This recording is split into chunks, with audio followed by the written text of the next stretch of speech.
الحمد لله نحمده ونستعينه ونستغفره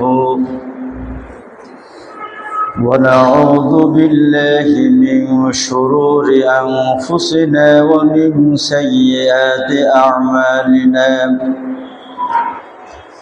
من يهده الله فلا مضل له ومن يضلل فلا هادي له فأشهد أن لا إله إلا الله وحده لا شريك له وأشهد أن محمدًا عبده ورسوله الذي أرسل إلى الناس كافة بشيرا ونذيرا وداعيا إلى الله بإذنه وسراجا منيرا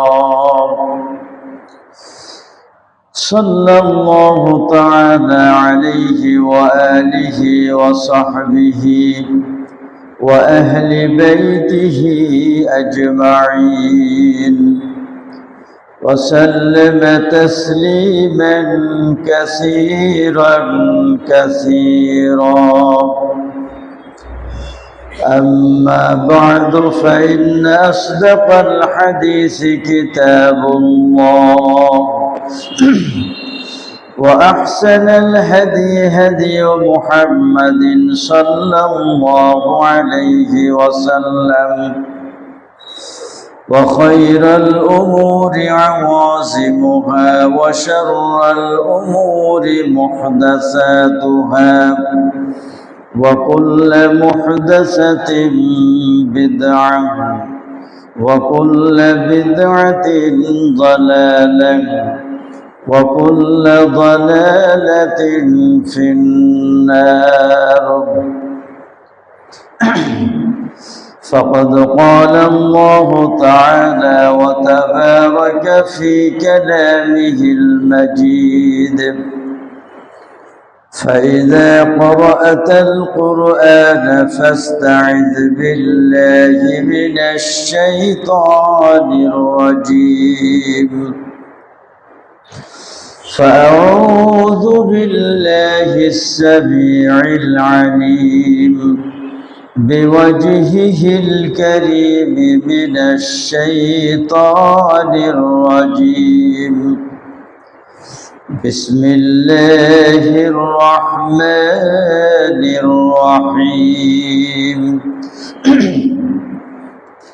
قاف والقرآن المجيد بل عجبوا أن جاءهم منذر منهم فقال الكافرون هذا شيء عجيب أإذا متنا وكنا ترابا ذلك رجع بعيد قد علمنا ما تنقص الأرض منهم وعندنا كتاب حفيظ بل كذبوا بالحق لما جاءهم فهم في أمر مريج أفلم ينظروا إلى السماء فوقهم كيف بنيناها وزيناها وما لها من فروج والأرض مددناها وألقينا فيها رواسي وأنبتنا فيها من كل زوج بهيج تبصرة وذكرى لكل عبد منيب ونزلنا من السماء ماء مباركا فأنبتنا به جنات وحب الحصيد والنخل باسقات لها طلع نضيد رزقا للعباد وأحيينا به بلدة ميتا كذلك الخروج كذبت قبلهم قوم نوح وأصحاب الرس وثمود وعاد وفرعون وإخوان لوط وأصحاب الأيكة وقوم تبع كل كذب الرسل فحق وعيد أفعينا بالخلق الأول بل هم في لبس من خلق جديد أما بعد فقد قال الله تعالى في كلامه المجيد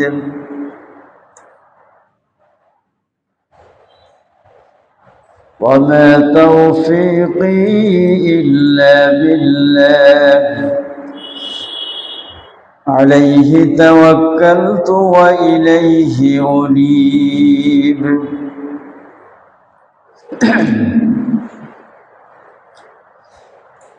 সমস্ত প্রশংসা আল্লাহর জন্য, শতকোটি দরুদ ও সালাম বর্ষিত হোক নবী মুহাম্মদুর রাসূলুল্লাহ সাল্লাল্লাহু আলাইহি ওয়াসাল্লামের উপর। আল্লাহ রাব্বুল আলামিন বলেন,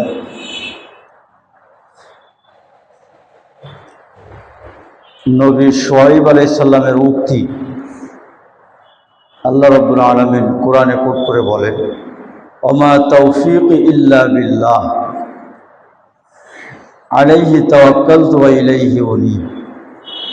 আমার কোনো ক্ষমতা নাই আল্লাহ পাকের সাহায্য ব্যতীত।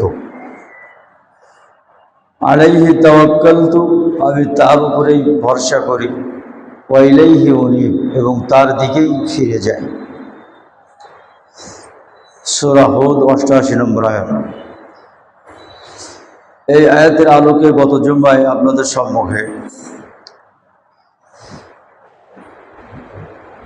তৌফিক লাভের গুরুত্ব ও প্রয়োজনীয়তা এই বিষয়ের উপরে আমি খুতবা প্রদান করার চেষ্টা করছিলাম। গত জুমায় আপনাদের সম্মুখে তৌফিকের পরিচয় পেশ করার চেষ্টা করছিলাম। গত জুমায় বলেছিলাম তৌফিক এটা আরবি শব্দ, যার অর্থ হলো আল ইলহামু লিল খায়র, কল্যাণের জন্য ইলাহি প্রেরণা। এবং এর আরও 10-12টা অর্থ আমি আপনাদের সম্মুখে উল্লেখ করেছিলাম। মোট কথা, আল্লাহ রাব্বুল আলামিন যখন তার কোনো বান্দাকে শারীরিক, মানসিক এবং অর্থনৈতিক কোনো সামর্থ্য বা সক্ষমতা দান করলে সেটাকেই তৌফিক বলা হয়। তৌফিক কাকে বলা হয়? আল্লাহ রাব্বুল আলামিন তার বান্দাকে শারীরিক, মানসিক এবং অর্থনৈতিকভাবে কোনো সামর্থ্য বা সক্ষমতা দান করলে সেটাকেই তৌফিক বলা হয়। গত জুমায় আপনাদেরকে বলেছিলাম, স্মরণ থাকতে পারে, যে তৌফিক হচ্ছে এক ধরনের গায়েবী সাহায্য যা আল্লাহ রাব্বুল আলামিন নাজিল করেন বান্দার অবস্থা ভেদে। কখনো তার চিন্তা চেতনায়, কখনো তার মন মানসিকতা এবং অনুভূতিতে, কখনো তার কর্মকাণ্ড এবং শারীরিক সক্ষমতায়, কখনো তার পরিবার পরিজন এবং সামাজিকতায় এই তৌফিক তিনি নাজিল করেন। এই তৌফিকের বিপরীত শব্দ হলো আল খিজলান, যেটা গত জুম্মায় আপনাদেরকে বলেছিলাম। আমি একটু স্মরণ করিয়ে দিচ্ছি পিছনের কথা দিয়ে একটা, তারপরে আমি পরবর্তী আলোচনায় চলে যাব ইনশাআল্লাহ। গত জুম্মায় বলেছিলাম তাওফিকের বিপরীত শব্দ হলো আল খিজলান। খিজলান অর্থ পরিত্যাগ করা, ফেলে রাখা ইত্যাদি। এই শব্দের ব্যবহার কোরআন মাজিদে আছে, যেটা বলেছিলাম গত জুম্মায়। আল্লাহ পাক বলছেন, ইয়ানসুরকুমুল্লাহু ফালা গালিবা লাকুম ওয়া ইয়াখযুলকুম ফামান যাল্লাযী ইয়ানসুরকুম মিন বাদি ওয়া আলাল্লাহি ফালইয়াতাওয়াক্কালিল মুমিনুন। যদি আল্লাহ সুবহানাহু ওয়া তাআলা তোমাদেরকে সাহায্য করেন, তাহলে তোমাদের উপরে কেউ জয়ী হতে পারবে না। আর ওয়া ইয়াখযুলকুম, যদি তিনি তোমাদেরকে পরিত্যাগ করেন, তাহলে তারপরে আর কে আছে যে তোমাদেরকে সাহায্য করবে? ওয়া আলাল্লাহি ফালইয়াতাওয়াক্কালিল মুমিনুন। অতএব মুমিনদের উচিত যে আল্লাহ তাআলার উপরে ভরসা করা। এই তাওফিকের বিপরীত শব্দ হচ্ছে পরিত্যাগ করা। আল্লাহ রসুল বিভিন্ন সময় আল্লাহ রব্বুল আলামিনের কাছে তাওফিক কামনা করে তিনি প্রার্থনা করতেন। তখন এই তাওফিক প্রার্থনা ছাড়া এই তাওফিক প্রাপ্ত হওয়া যায় না। এই জন্য আল্লাহ রসুল বিভিন্ন সময় কঠিন মুহূর্তে আল্লাহর কাছে তাওফিক প্রার্থনা করতেন এই দোয়া পড়ে যে, আল্লাহুম্মা রাহমাতাকা আরজু ফালা তাকিলনি ইলা নাফসি তরফাতা আইন ওয়া আসলিহ লি শাআনি কুল্লাহু লা ইলাহা ইল্লা আনতা। হে আল্লাহ, আমি তোমার রহমত বা দয়ার আশা করি, অতএব তুমি মুহূর্তের জন্য আমাকে আমার নিজের উপরে সুপার্দ করো না, এবং তুমি আমার সার্বিক অবস্থা সংশোধন করে দাও। লা ইলাহা ইল্লা আনতা, তুমি ব্যতীত প্রকৃত কোনো মাবুদ নাই। আল্লাহ রসুল এই দোয়া পড়ে, এই দোয়ার মাধ্যমে আল্লাহর কাছে তাওফিক কামনা করতেন। যেহেতু তাওফিকের উৎস হলো আল্লাহ রাব্বুল আলামিন, তাওফিক তার নিকট থেকেই আসে, এতে বান্দার কোনো হাত নেই। যদি হাত থাকতো তাহলে আবু তালেব মুসলমান হয়ে মৃত্যুবরণ করত। সে ঘটনা আমি গত জুম্মায় বলেছিলাম। আল্লাহ রাব্বুল আলামিন বলেন যে, ওমাই ইয়াহদিল্লাহু ফামা লাহু মিন মুদিল্লিন। আল্লাহ তাআলা যাকে পথ দেখান, ফামা লাহু মিন মুদিল্লিন, তাকে পথভ্রষ্টকারী কেউ নাই। অর্থাৎ আল্লাহ পাক যাকে হেদায়েতের পথে চলার তৌফিক দান করেন, যাকে হেদায়েতের তৌফিক দান করেন, তাকে কেউ বিভ্রান্ত করতে পারে না, তাকে কেউ পথভ্রষ্ট করতে পারে না। এই আয়াতের ব্যাখ্যায় ইমাম তাবারি রহমাতুল্লাহ আলাইহি বলছেন যে, ওয়ামাই ইউওয়াফিকুহুল্লাহু লিল ঈমানি বিহি ওয়া আমালি বিকিতাবিহি ওয়াল আমালি বিকিতাবিহি ফামা লাহু মিন মুযিল্লিন। আল্লাহ পাক যাকে তার প্রতি ঈমান এনে তার কিতাব অনুযায়ী আমল করার তৌফিক দান করেন, ফামা লাহু মিন মুযিল্লিন, তাকে কেউ পথভ্রষ্ট করতে পারে না। যে আয়াতটি বললাম, ওয়ামাই ইয়াহদিল্লাহু ফামা লাহু মিন মুযিল্লিন, সূরা জুমারের 37 নম্বর আয়াত। আল্লাহ পাক যাকে সুপথ প্রদর্শন করেন তাকে কেউ বিভ্রান্ত করতে পারে না। এই আয়াতের ব্যাখ্যায় ইমাম তাবারি এই কথা বলছেন যে, আল্লাহ পাক যাকে তার প্রতি ঈমান এনে তার কিতাব অনুযায়ী আমল করার তৌফিক দান করেন, তাকে কেউ বিভ্রান্ত করতে পারে না। কথাটা অত্যন্ত গুরুত্বপূর্ণ। যারা আল্লাহর প্রতি ঈমান না এনে কাফের হালাতে আছে তাদের কথা আলাদা, কিন্তু ঈমান আনার পরেও অনেক মানুষের ভিতরে কুফরি আচরণ পরিলক্ষিত হয়। অনেক মানুষ আছে আল্লাহ এবং পরকালের প্রতি তারা বিশ্বাস রাখে বটে, কিন্তু তারা আল্লাহর কিতাব অনুযায়ী আল্লাহর আদেশ নিষেধ, হালাল হারাম, বৈধ অবৈধ কোনো কিছুই বাছ বিচার করে না। তারা শুধু দুনিয়া নিয়েই পড়ে থাকে। আখিরাতে যে আল্লাহর কাছে জবাবদিহি করতে হবে, আল্লাহর সম্মুখে যে দাঁড়াতে হবে, এটা নিয়ে তাদের ভিতরে কোনো চিন্তা চেতনাই নাই। এই যে জুম্মার সালাত আমরা আদায় করছি, সব মুসলমান কি জুম্মার সালাত আদায় করছে? আমার মনে হয় 1/3 মুসলমান জুম্মার সালাত আদায় করছে। বাংলাদেশের কথাই বলি, অন্য জায়গার কথা বাদ দেন। আর 2/3 তারা জুম্মার সালাত আদায় করতে আসে না। যারা জুম্মার সালাতে আদায় করতে আসছে না, এরা কি সবাই হিন্দু? এরা অধিকাংশই মুসলমান না? এদের সামনে আবার আল্লাহ এবং তার রসুল সম্পর্কে কোনো কটূক্তি করেন, এরাই আপনার উপরে সওয়াব হবে এবং এরাই মিছিলের আগে থাকে। যত ভাঙচুর অকারের সব এরাই করে, এরাই করে। অথচ সালাত সিয়াম অন্যান্য ইবাদতের ধার এরা ধারে না। তা এই এক শ্রেণীর মানুষ আছে যারা আল্লাহর প্রতি ঈমান পোষণ করে বটে, কিন্তু আল্লাহর কোনো বিধি নিষেধ মানে না। আর এক শ্রেণীর মানুষ আছে যারা বিপদে পড়ে আল্লাহর ইবাদত করে। এরকম মানুষ আছে কি নাই? বিপদে পড়ে অনেক মানুষ আছে আল্লাহর ইবাদত করে, মসজিদে আসে, এরকম বহু মানুষ দেখা যায়। হ্যাঁ, আবার যখন বিপদ চলে যায় তখন যে ফাসেক, সেই ফাসেকই থেকে যায়, আর ইবাদত করে না। আল্লাহ তাআলা সেই কথা বলছেন, ফালাম্মা নাজ্জাহুম ওয়া ইযা গাশিয়াহুম মাউজুন কাযলালি দা'আবুল্লাহ মুখলিসিনা লাহুদ্দিন ফালাম্মা নাজ্জাহুম ইলাল বাররি ফামিনহুম মুকতাসিদ।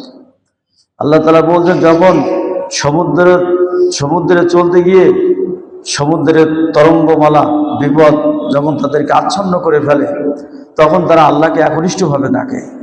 কিন্তু যখন তারা ডাঙায় পৌঁছে যায় তখন খুব কম লোকই আল্লাহর ইবাদত করে। অধিকাংশই যে কাফের, যে মুশরিক, সেই মুশরিক থেকে যায়।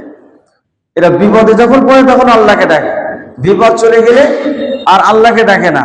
এই এক শ্রেণীর মানুষ আছে। আর এক শ্রেণীর মানুষ আছে আল্লাহর ইবাদত করে দ্বিধাদ্বন্দ্বের মধ্যে, প্রান্তিক অবস্থায় আল্লাহর ইবাদত করে।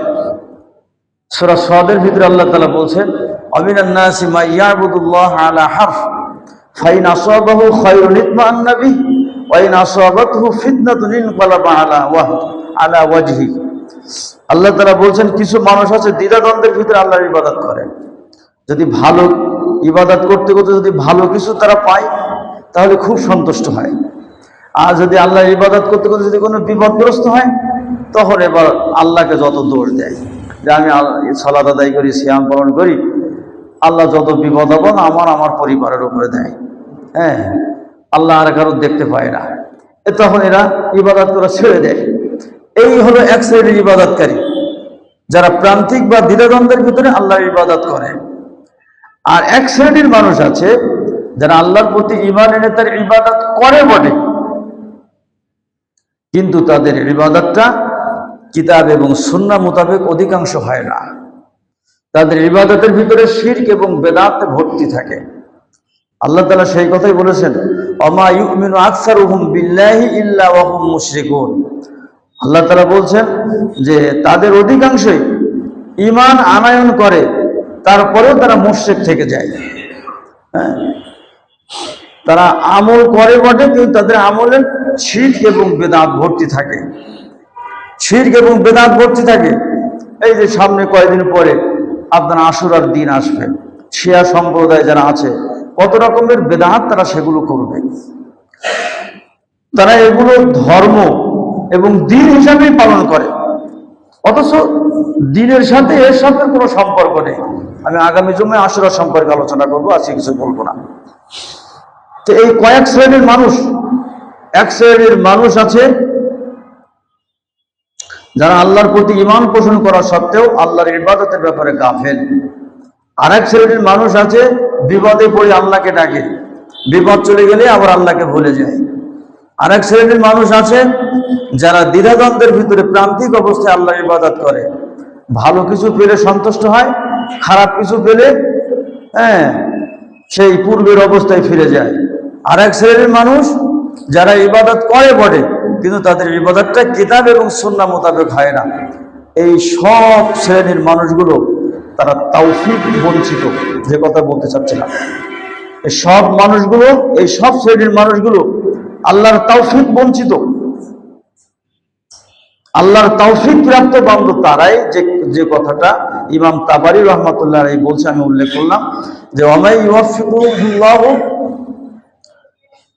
লিল ঈমানি বিহি ওয়াল আমালি বিকিতাবিহি ফামা লাহু মিন মুযিল্লিন। আল্লাহ তাআলা যাকে তার প্রতি ঈমান এনে তার কিতাব অনুযায়ী আমল করার তৌফিক দান করেন, সেই মূলত হেদায়েত প্রাপ্ত, সেই মূলত তৌফিক প্রাপ্ত। আমাদেরকে খুব সতর্ক দৃষ্টি রাখতে হবে যে আমরা কোন পর্যায়ে চলে যাচ্ছি। সাঈদ ইবনে ওয়াহাব আল কাহতানী রহমাতুল্লাহ আলাইহি তিনি বলছেন, এই আয়াতের ব্যাখ্যায় তিনি বলছেন যে ইন্না হিদায়াতাত তাওফীকি ওয়াত তাসদীদি ওয়াত তাসবীতি বিয়াদিল্লাহি তাআলা ফালা ইয়াহতাদি মুহতাদ ওয়ালা ইয়াহদিহি হাদিন ইল্লা বিতাওফীকিল্লাহি আযজা ওয়া জাল্লা। সাঈদ ইবনে ওয়াহাব আল কাহতানী রাহমাতুল্লাহ আলাইহি বলছেন যে এই তাওফীক, তারপরে সৎ পথ এবং সিরাতুল মুস্তাকিমের উপরে অবিচলতা,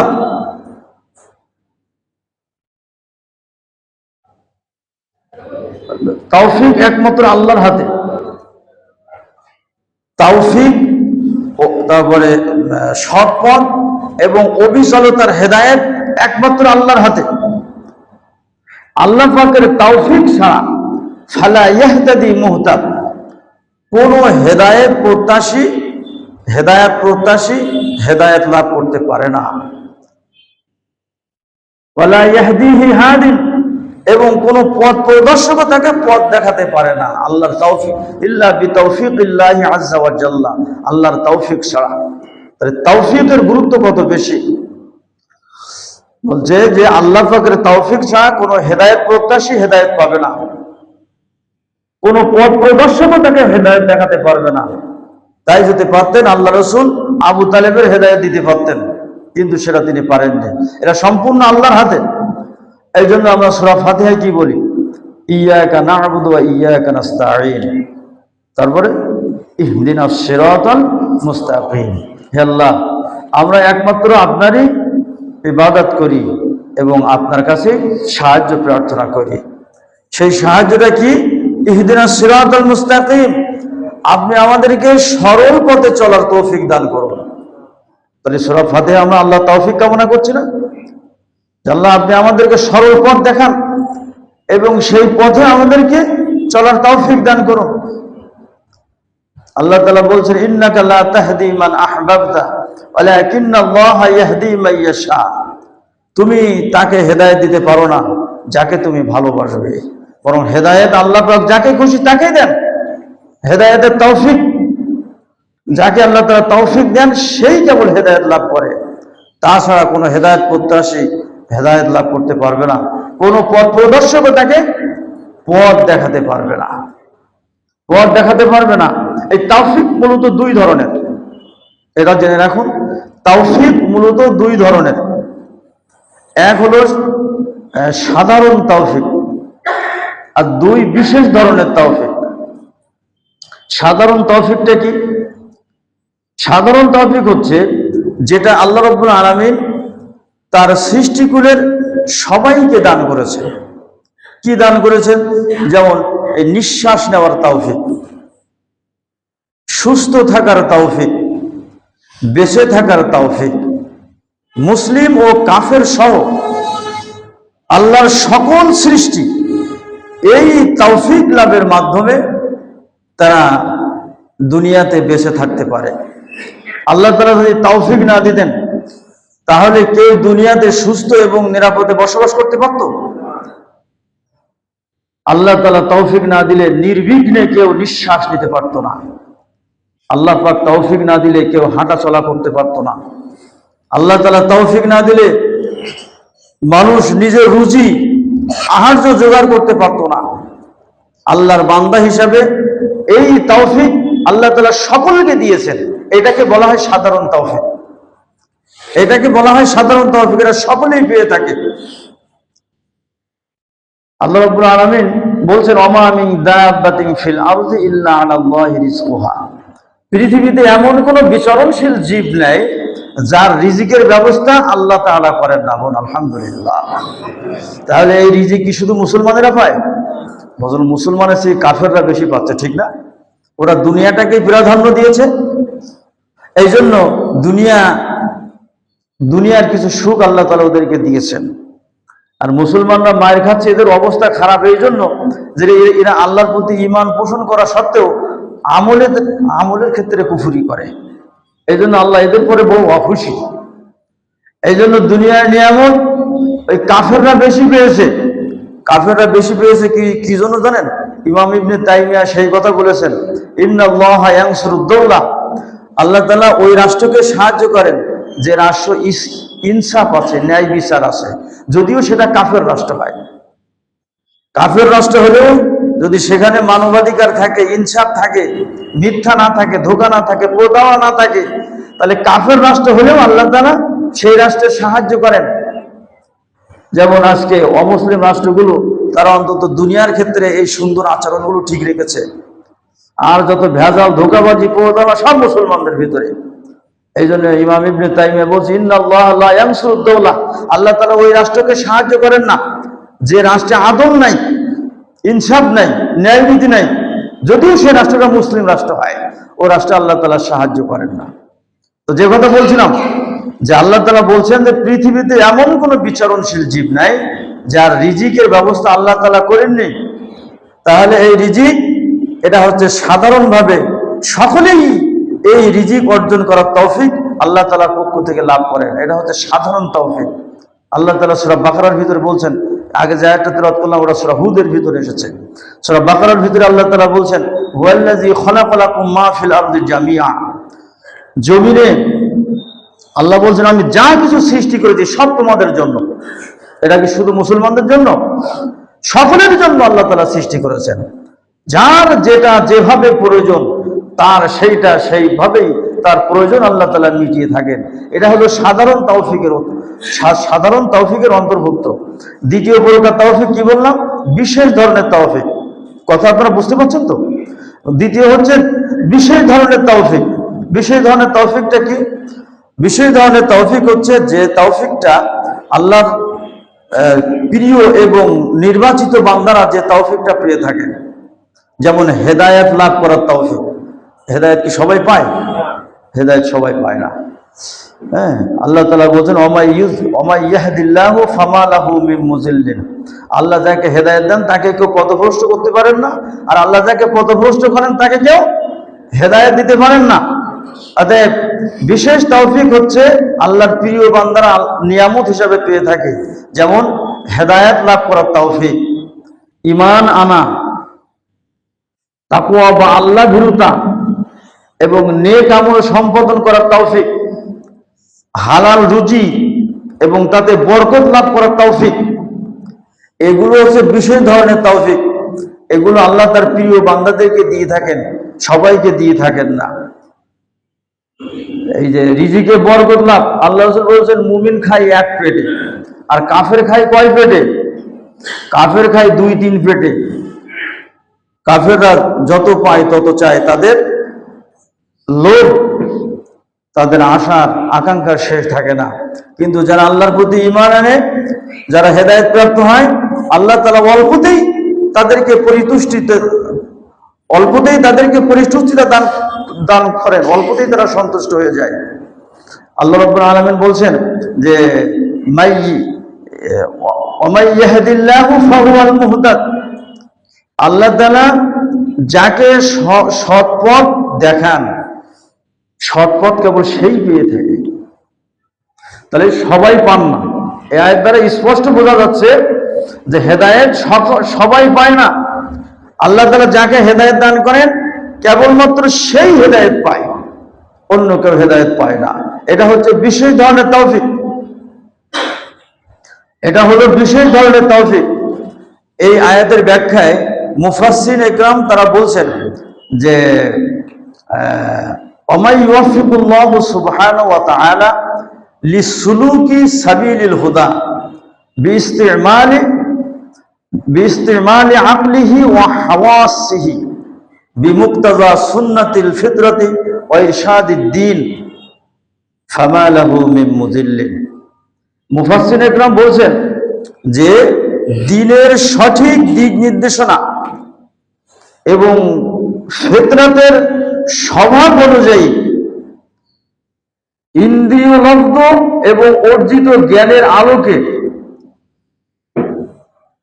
যে ব্যক্তি সঠিক পথে চলে সেই কেবল হেদায়েত পায়, সেই কেবল হেদায়েত পায়। হেদায়েত সবাই পায় না। আল্লাহ পাক যাদেরকে সঠিক জ্ঞান দিয়েছেন, সঠিক চেতনা দিয়েছেন, যাদেরকে আল্লাহ তাআলা সঠিক কি বলে যে বুঝ দিয়েছেন, কেবলমাত্র তারাই সঠিক জিনিসটা পায়, অন্য কেউ পায় না। এটা হলো সম্পূর্ণ তাওফীকের ব্যাপার। জুহাইরি রহমাতুল্লাহ আলাইহি বলছেন যে ওয়ামাই ইউওয়াফিকুল্লাহু ওয়ামাই ইয়াহদিল্লাহু বিত্তাওফীকি ফাহুয়াল মুহতাদ।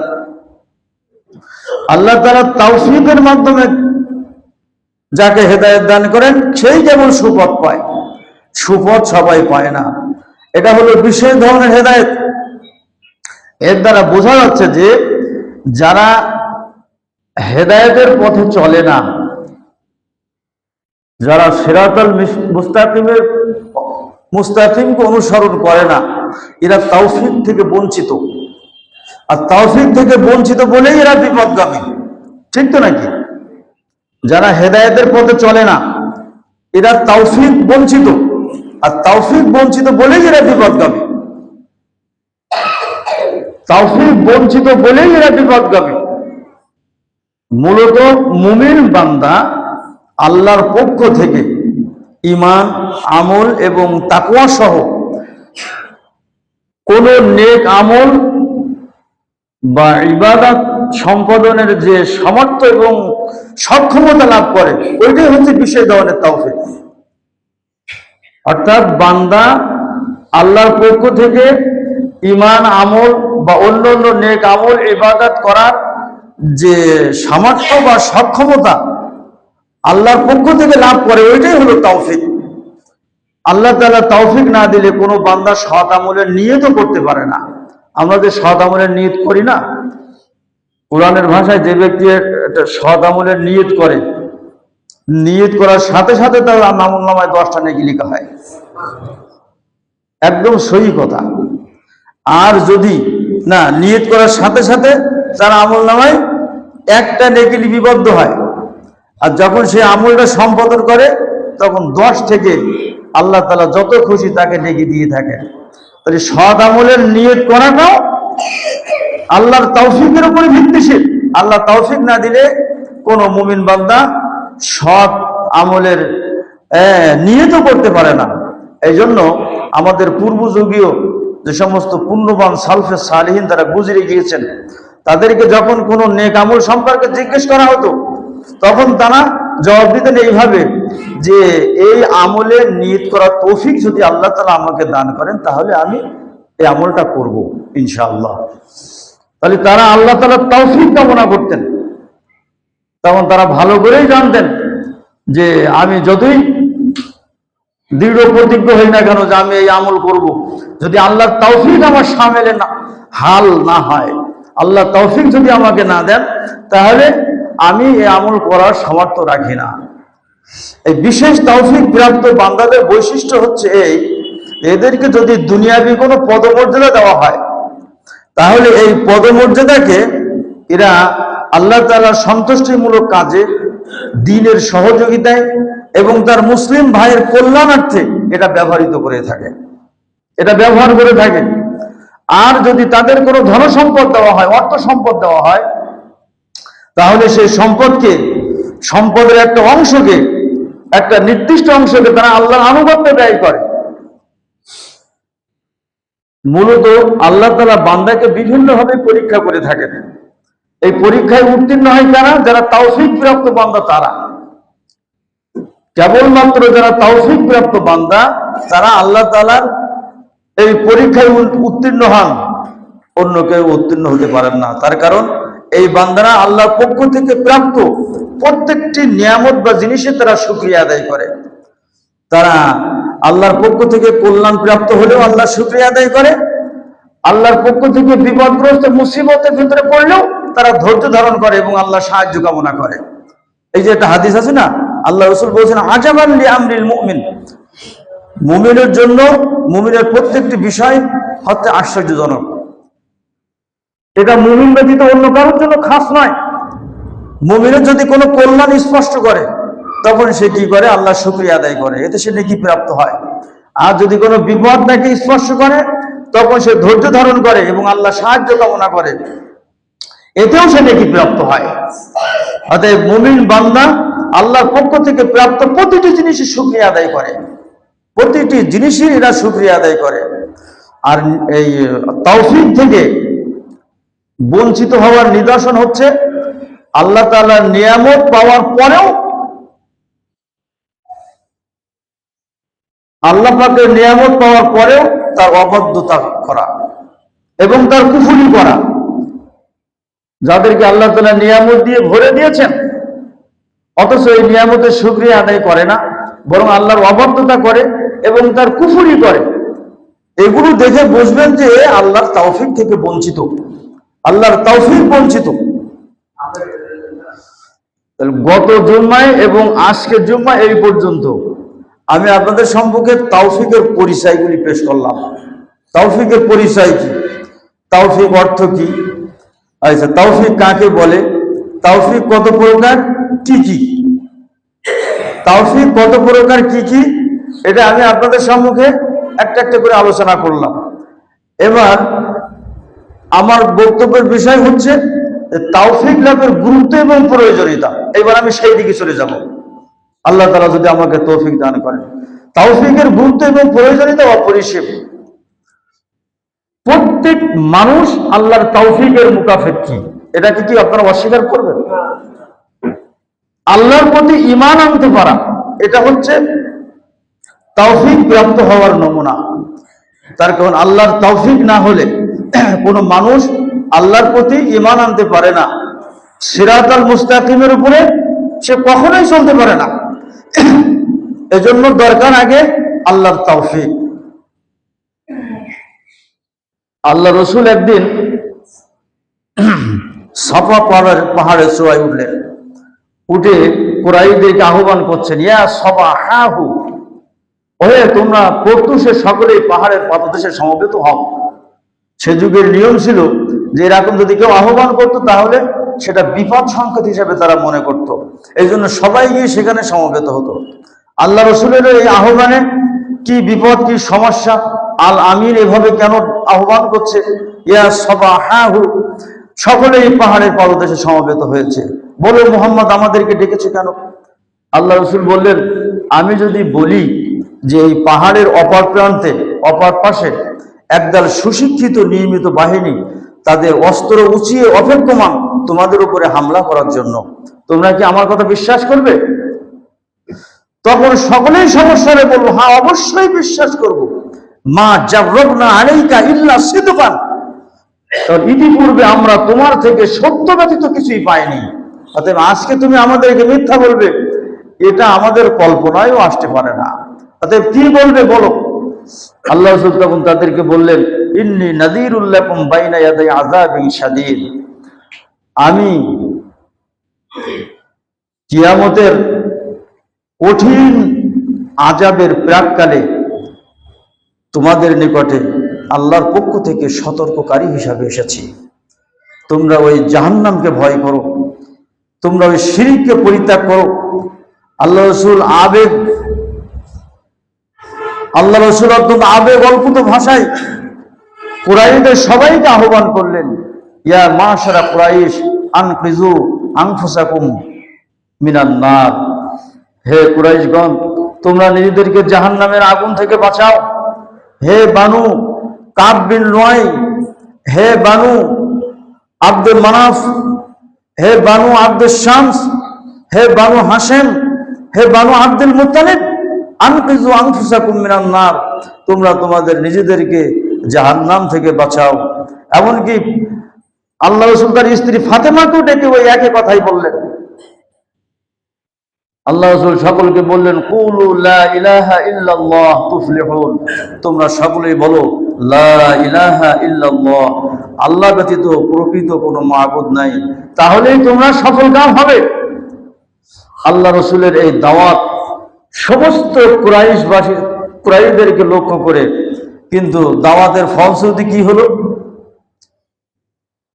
তাৎক্ষণিকভাবে আল্লাহ কি কাউকে তৌফিক দিয়েছিল হেদায়েত গ্রহণ করার? বরং আবু লাহাব আল্লাহ রাসূলকে অভিশাপ দিল, বলল তাব্বালাকা সাইরুল ইয়াউম আলি হাযা জামাআতানা, মুহাম্মদ সমস্ত সকল দিনে তোমার উপরে ধ্বংস নেমে আসুক, তুমি এই কথা বলার জন্য আমাদেরকে ডেকেছো?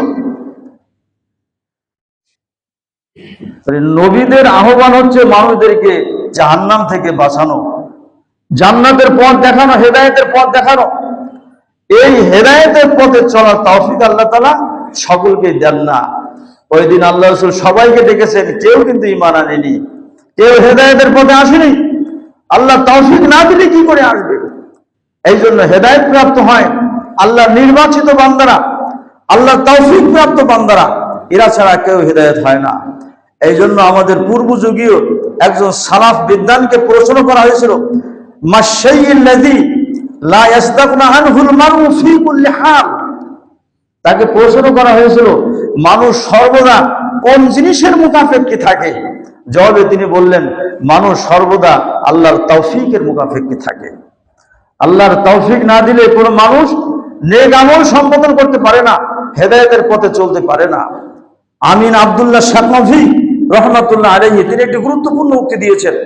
তিনি বলছেন, ইন্না তাওফীকুল্লাহি আযজা ওয়া জাল্লা লা গনিয়্যুন লিল আবদি আনহু লা ফিদ দুনিয়া ওয়ালা ফিল আখিরাহ ওয়া মান ইউওয়াফিকুহুল্লাহু ফাকাদ আফলাহা ওয়া ফাযা ওয়া আলা মারাতিবু তাওফীকুল্লাহি লিআবদিহি আই ইউহিব্বা ইলাইহিল ঈমানা ওয়াত তাআহ ওয়া ইউকাদ্দিহ ইলাইহিল কুফরা ওয়াল মা'সিয়াহ ওয়া হিয়াল মারতাবাতুল্লাতী নালিহা আসহাবুন নবী সাল্লাল্লাহু আলাইহি ওয়াসাল্লাম।